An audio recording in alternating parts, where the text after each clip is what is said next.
They laughed when I said I'd represent myself in court. They mocked my cheap dress. They called me delusional, broke, desperate. They had no idea who I really was or who was about to walk through those doors behind me. This isn't just a divorce story.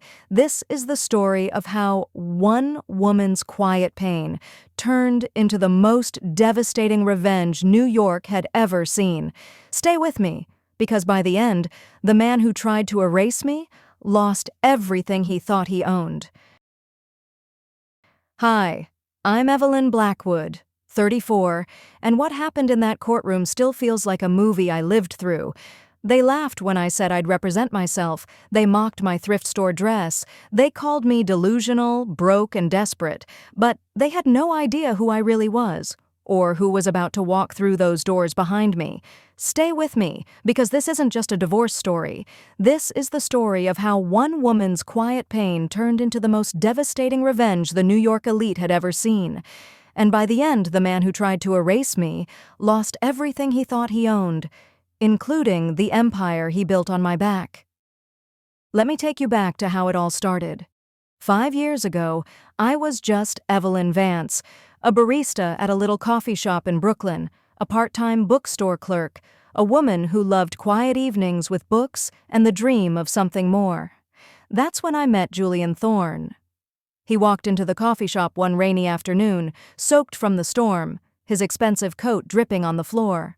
He ordered a black coffee, no sugar, and smiled at me like I was the only person in the room. He came back every day for a week. We talked about books, about dreams, about the city. He told me he was building something big, a finance firm that would change the game. He was brilliant, driven, charming, and I believed in him. When he asked me to dinner, I said yes. When he asked me to be his girlfriend, I said yes. When he asked me to marry him a year later, I said yes without hesitation. I thought I'd found my forever. What I didn't know was that forever had an expiration date, and it was written in the fine print I never thought to read. Julian's rise was fast, too fast. Within 2 years of our marriage, Thorne Capital was the talk of Wall Street. He was on magazine covers. He was invited to galas. He was the man everyone wanted to know, and I was the wife, the quiet one in the background, the one who made sure his suits were pressed, his dinners were ready, his life ran smoothly while he chased the spotlight. I didn't mind. I loved him. I loved seeing him succeed. I sold my grandmother's locket to help pay for his first office. I worked double shifts so he could afford the subscriptions and software he needed. I gave up my own dreams of going back to school because his dream was bigger. He called me his rock, his angel investor, his everything. But success changes people. Slowly, at first. A missed dinner here, a canceled vacation there. Then the late nights that weren't about work. The new assistant who looked at him like he hung the moon. The way he started criticizing my clothes, my hair, my simple tastes. "Evelyn, you need to dress the part," he'd say. "We're not in Brooklyn anymore." I tried. I really did. But nothing was ever enough. Then came Isabella Sterling, the daughter of one of his biggest investors, young, beautiful, connected. She was everything I wasn't. The divorce papers came on a Tuesday. No warning, no conversation, just a manila envelope on the kitchen counter with a post-it note. "We've grown apart. It's time." I read the terms and felt the world tilt. He wanted everything. The company, the condo, the cars. Me? A one-time payment of $50,000 and a non-disclosure agreement. Like 5 years of my life was worth less than his watch. I fought it. Not for the money, for the principle. This wasn't just a marriage. It was a partnership. I had sacrificed everything for his dream, and he wanted to erase me like I was nothing. The courtroom was cold, not just the temperature, the atmosphere. I wore the only nice dress I owned, a navy sheath from a department store sale. It was clean, professional, but nothing like the designer outfits on the other side. Julian sat with Isabella, her hand on his arm like she'd always belonged there. His lawyer, Marcus Finch was a shark in a $5,000 suit. He spent the first hour painting me as a gold-digging leech. A woman with no ambition, he said. A barista who never contributed anything but coffee. The gallery, mostly Julian's friends and colleagues, laughed. Isabella whispered something to Julian, and he smirked. I felt small, smaller than I'd ever felt. When the judge asked if I had anything to say, my public defender looked nervous. I stood up. My voice was quiet at first, then stronger. Your Honor, I said, I'd like to represent myself from this point forward. The room erupted in laughter. Finch actually chuckled out loud. Julian leaned back, arms crossed, a smug smile on his face. The judge raised an eyebrow. Ms. Vance, this is highly unusual. Mr. Finch is one of the top attorneys in the state. Are you sure? I'm sure, I said. The laughter got louder.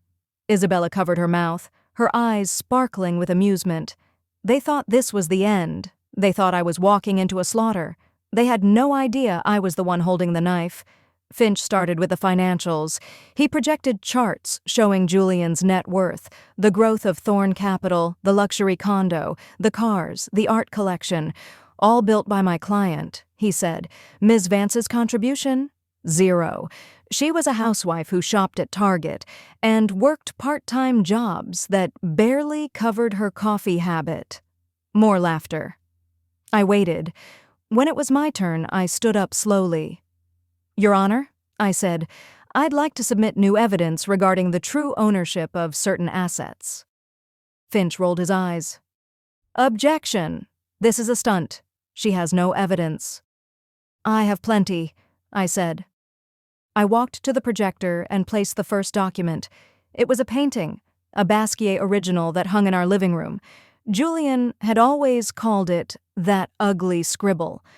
This, I said, is untitled, cadmium, purchased in 2015 for $17 million. It was a gift to me on my 18th birthday. It is not marital property. The laughter stopped. Julian sat up straight. That's a print, he said. We bought a print. No, I said calmly. You bought a frame. The painting was already mine. I placed the next document. A Patek Philippe Grandmaster chime watch, one of 7 in existence, gifted to me upon my college graduation. Value, $3.5 million. Julian's face went pale. He remembered the safe in the closet. He'd never been given the combination. I had told him it was for old family papers. The third document. Bearer bonds, face value $10 million, placed in trust by my mother before her passing. The courtroom was silent now. Dead silent. Finch was on his feet. This is absurd. She's fabricating. I'm not, I said. I turned to the judge. Your Honor, these items predate my marriage by years. They are my personal property. But there's more. I placed the final document. It was the original investment agreement for Thorn Capital, the one Julian had signed 10 years ago, the one he'd never read.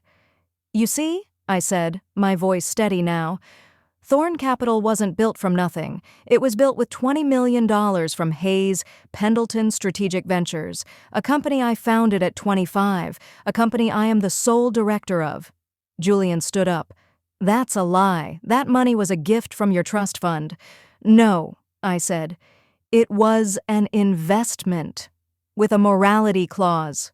Clause 12B. In the event of gross personal misconduct, including marital infidelity that brings disrepute to the primary investor, all assets revert immediately. I looked at him. You broke the clause, Julian. The day you started sleeping with your assistant, the day you used company funds to pay for her apartment, her clothes, her trips. Finch was sweating now. Julian was shaking. Isabella had gone white. And the merger with Apex Dynamics? I continued. That wasn't your triumph. It was the final step. Apex Dynamics has been a subsidiary of Pendleton Global for 2 years. You just signed away 51% of your company for a piece of technology we already owned. The judge removed her glasses. Ms. Vance. Blackwood. I corrected gently. Evelyn Vance Blackwood. Vance was my mother's name. I used it to live a normal life. To find someone who would love me for me, not for my name. I looked at Julian. You failed that test. The doors at the back of the courtroom opened. Arthur Pendleton walked in. My godfather. The man the world called the Viceroy of Blackwood Industries. He didn't speak. He didn't need to. His presence was the final verdict. Finch sat down. Julian collapsed into his chair. Isabella gathered her things and left without a word. The judge's gavel fell. Case dismissed.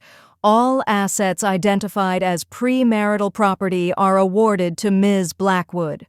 Thorn Capital is hereby transferred to Pendleton Global Holdings pending full audit. I walked out of that courtroom, not as the broken woman they'd tried to make me, but as Evelyn Blackwood, the heiress they never saw coming. Julian lost everything, his company, his reputation, his future.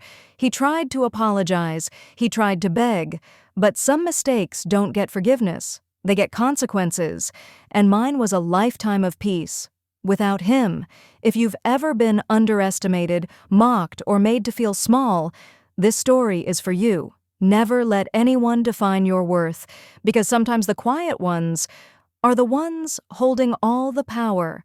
Drop a heart if you've ever had a moment where you finally showed them who you really are. If you want more stories where the quiet ones rise, stay with me. This is Evelyn Blackwood, and I'm just getting started.